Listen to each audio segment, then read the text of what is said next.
નવરાત્રિ પતે અને પછી જ્યારે દશેરા આવે ને ત્યારે અમુક જણને રાવણ દહનની ખુશી હોય, અમુક જણને ફાફડા જલેબીની ખુશી હોય. પણ મારા જીવન બધાને એવું હશે કે ચલો ભાઈ આજથી એવા પાસ માટે સેટિંગ કરાવી દો, એવા ફોનો તો નહીં આવે.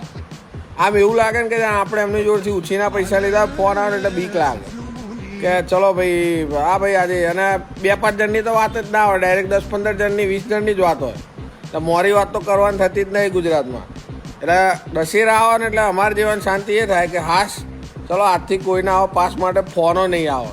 હવે અમે અમારા ફોનો જોડે રાખી શકશું, શાંતિથી લાઈફ જીવી શકશું.